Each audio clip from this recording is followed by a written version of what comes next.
Ever since I restocked on the HARIO switch on our website, talescoffee.com, I've actually been getting a lot of questions on different techniques or ideas with the switch. I've already actually come up with 2 different videos for the switch, so if you haven't watched them, there's a link in the description below. But today, I'm gonna share with you 3 of my favorite techniques and why I really like the switch. So let's go over what actually makes the switch so unique. Now here on my left, or your right, this is the normal V60. Now you can see the switch is almost the same thing, but as the name suggests, it has a switch.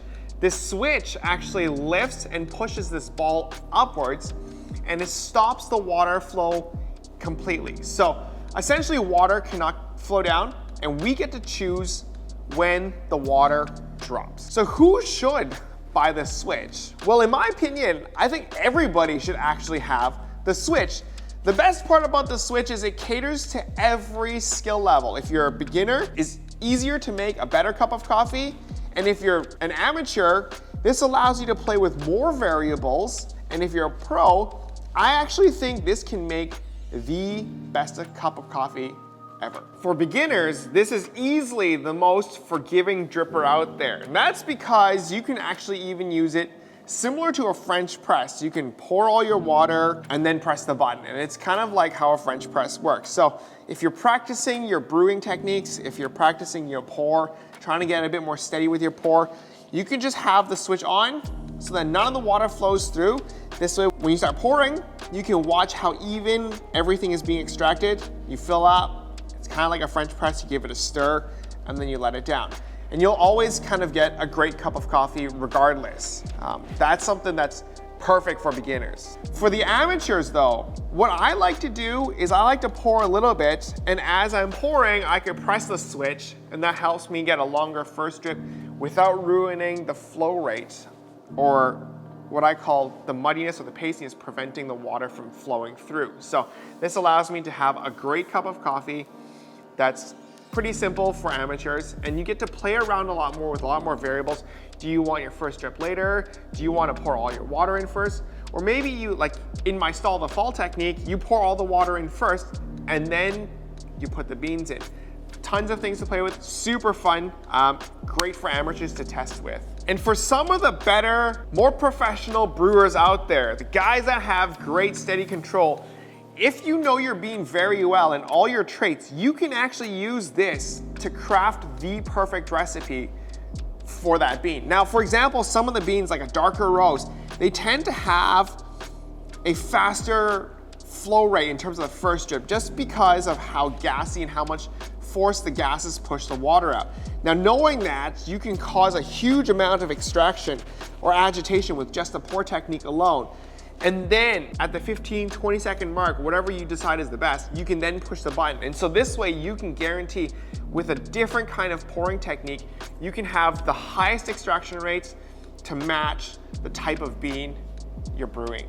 So on the flip side, we have 2 small issues with the HARIO switch. Now the first one is it is a little bit more costly if you don't have a dripper. HARIO V60s, their drippers get as cheap as $15, and that's for a plastic one. We like to sell the metal ones, which go for about $45. And the switch ranges between 60 and 65 Canadian dollars, by the way. So it is a little bit more costly. Now, it also comes in a set, and I'm not sure if I want to carry it, but let me know in the comments if you guys would like to see it with a beaker, and that one goes for about $85. So let me know in the comments, I can definitely stock those in for you. Now, the other small little issue that I actually have with the switch is that it's almost always out of stock at this current time. In Japan, production has been kind of difficult due to COVID, so make sure to get it while it's hot. We've got a couple left on our website, so check out talescoffee.com if you want one. So this is gonna be for the newer people in coffee. As you can see, I didn't even bother getting a scale. I did, however, weigh my beans. You don't actually have to if you're new. You just have to have the same 2 or 3 scoops of coffee or whatever it is. I like to use 20 grams of beans, so I've got 20 grams of beans in here. This dripper actually almost always fills up to 280 to 300 grams of water. So the easiest way is to close the switch, and that's by lifting it up so the ball goes down and it plugs the hole. And then all you're gonna do is you're just gonna pour the water. Now, there are definitely, if you've watched some of my other videos, you can definitely change the way you pour But because the switch is closed, you're almost always you'll just never have a bad extraction, okay? So we're just gonna pour to the line. You can pour right up to the line like that. And so that's gonna be like 280 grams, which is like a 1 to 14, and you're just gonna stir. And when you stir, it's kind of like a French press.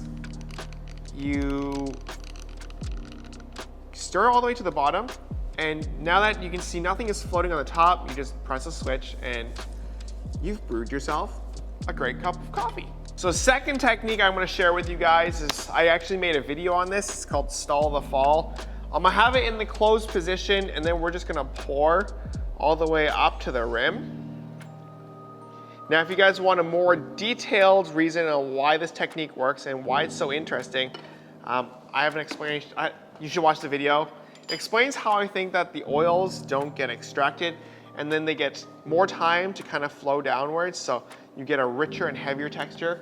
It is entirely based on the siphon technique, so yeah, watch that video. So what we're gonna do now is we're gonna layer the coffee grinds on the top. Just kind of shake it in.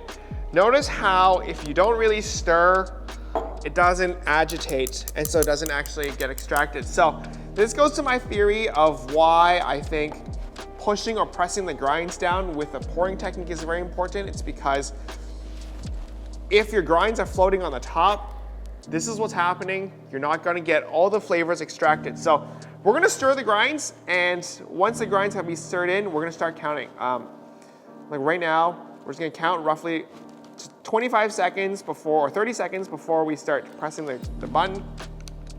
You wanna stir more, because what happens is when you pour, you cause agitation, and because you actually layered the coffee grinds on top first, you don't actually have a lot of agitation going on, so we have to compensate by stirring more. Now you can stir at the top, kind of down to the middle, at the top, down to the middle. Doesn't really matter. I like to move so I can cause a little bit more motion. And now is when you're gonna press the grind, or press the button, and your coffee drains. So that's the second technique. So the final technique I'm gonna show you guys is for those that have a little bit more experience. I'm gonna have the dripper in its open form, so that's when it's down. Okay, so we're gonna start, oh no, we're gonna start with it closed. Sorry, my bad, brain's dead, guys. But yeah, we're gonna have it closed so the water doesn't flow. This bean, it has a little bit more gases, so we're gonna wait 20 seconds before I turn the switch back on. We're gonna pour with a slightly higher agitation to get all the grinds down and saturated as quickly as possible. By the way, this is my Midnight Madness. This is a Mexican coffee, so it's a medium roast. And if you guys haven't known, all my grind sizes are always the same. It's a medium fine grind size, okay? So we're gonna start by pouring in the center with a slightly higher agitation technique. If you're not too familiar with this, I talked about this in one of my videos on pouring from a higher height and how it changes everything. We're looking to press all the grinds down, and now that everything has been saturated with a higher agitation, it's been 20 seconds and we can start the flow. Now I want to do this because this allows me to make sure that the first drip, as you guys can see, the color is nice and rich already. So that gives me enough time to fully extract some of the flavors in the first couple of seconds. We're going to pour to our expected range, and then we're going to give it a quick stir. So everything seems to be quite similar to my normal techniques, but we get to release the switch at a later point in time, which allows me to maximize the flavor extraction given the type of beans. So make sure you know your beans and decide when and why you're gonna pour it at, or open the switch at a certain time, and that's how you're gonna fully extract and grab the best flavors out of all the coffees. So I hope you guys understand why this is my favorite dripper, and I hope you guys have learned a little bit on how I like to use it. Those three techniques are something for beginners, pros, and amateurs alike. Very easy to use, very fun to use, lots of testing, and you can actually learn a lot about how the water and the beans actually extract each other with the switch, just because it's so easy to see through it. If you guys haven't already, leave a like and let me know in the comments how you like the switch, or if you wanted the switch set. And catch you guys in the next one. Bye.